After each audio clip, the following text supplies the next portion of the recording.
After namin maligo pala kahapon kumarites sa dagat, ito at nagluto nga po ako ng manok. Sabi ko nga ako na lang ang magluluto para makatikim nga po sila ng ibang recipe. Iyaya ko nga si Jowa na bumili kami ng mga ingredients na gagamitin namin. Buti na nga lang po dito ay talaga namang kumpleto ng mga kailangan mo. Piprito ko nga muna yung manok kumarites bago ko nga po iyan iluto doon sa sauce. Tinimplahan ko ng kaunting magic sarap at naglagay na nga rin po ako ng paminta na pino. Jowa naman nga po yung maghihiwa ng mga ingredients na gagamitin ko bago siya maglaba. As in kauuwi lang namin dyan kumarites galing nagbabad nga sa dagat dahil inabot nga po kami ng gabi doon. Tapos ko nga pong lagyan ng mga pampalasa kumarites ay nilagyan ko nga po ng kaunting cornstarch iyan. Naglagay na nga po ako ng marami doon sa kabilang side dahil doon ko nga po iyan i-coat. Sa pag-itim ko dito kumarites abay kasama na nga rin po ang pagtaba dahil puro kain nga lang po yung ginagawa namin. Nilagyan ko na nga rin po ng dalawang crispy fry pati na nga rin po tinimplahan ko na yung nilagay kong cornstarch doon sa kabilang side. Pagkaroon nga po ng lasa yung pritong manok ay nilagyan ko na nga rin po ng crispy fry na kaunti doon sa pinakakarni niya.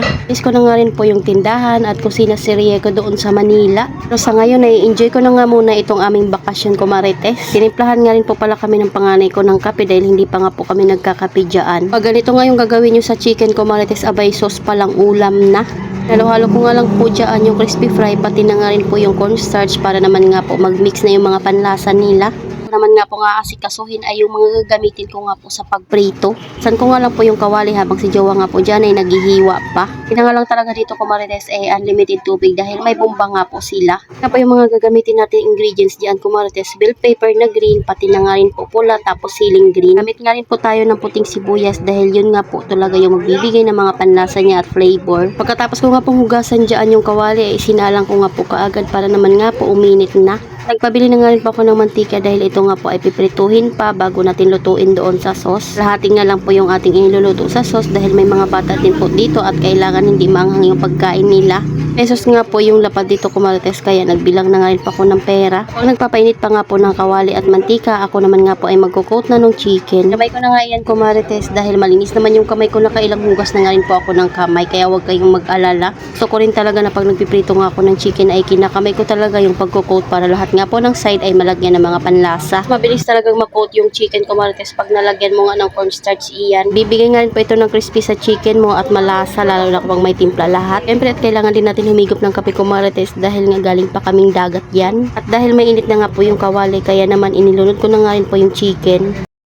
Mabilis na rin po makaluto kumarites dahil kalan nga po itong aming ginagamit ngayon. Pero meron din naman silang saingan na di kahoy. So ayan, at mabilisang prito nga lang naman itong aking ginawa. Si Jowa naman nga po ay naglalaban na.